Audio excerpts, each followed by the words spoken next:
In May, Russia launched a summer offensive on the Pokrovsky, Kostiantynivka, Sumy, Kupiansk, and Lyman fronts.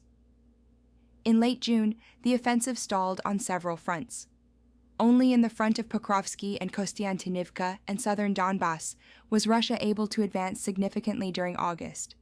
On the Sudzha front, the Russian offensive stopped at the end of June. In July, Ukraine was able to recapture the village of Kindrativka. In the direction of Kupiansk, the Russian attack was stopped in July on the west side of the city. Russia was unable to advance during August, but it significantly threatens the supply of troops in Kupiansk.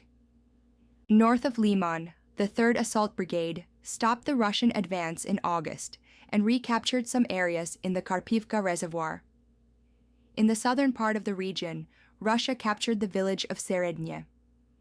During August, Russia was able to capture Chasiv Yar and capture also some areas south of the city. On the Kostiantynivka front, Russia was able to advance a few kilometers during August. During the month, Russia tried to encircle Ukrainian forces south of the Klebanbik Reservoir without success. On the Pokrovsky front, Russia was able to achieve a 15-kilometer deep gap in the Ukrainian defense during August. The rapid advance was based on infiltration of light infantry units through the Ukrainian defense lines, so we cannot speak of an actual breakthrough because there was not much fighting on the Ukrainian defense lines. Russia has increased its forces in the region and is supplying them with drones and motorcycle and unmanned ground vehicle transports. At the end of August, the forces led by the 1st Army Corps of Ukraine launched a counterattack aimed at destroying the forces that had reached the Ukrainian rear. Russia's so-called breakthrough can be successful if Russia can bring more troops and heavier equipment to the region. The problem is that on both sides of the front line, there is an area called the drone and artillery kill zone, where each side can only move on foot, or at most, with vehicles like motorcycles. In the southern Donbass front during August, Russia's progress has been considerably slower compared to previous months.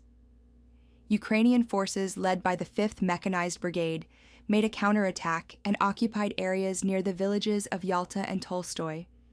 The purpose of the counterattack is probably to prevent Russia from entering the Ukrainian rear north of Huliaipol.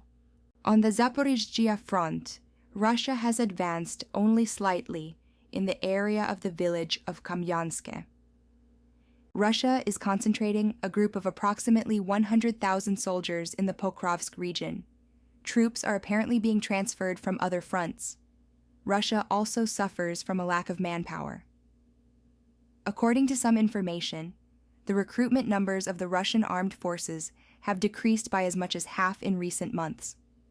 Pokrovsky's focus suggests that Russia's next strategic goal is a complete takeover of Donetsk Oblast. There have been some indications of operational preparations in Kherson as well, but whether Russia has the strength to do so remains to be seen. The battles of the coming autumn will show whether the battle for Donetsk Oblast will emerge, the decisive battle of the war.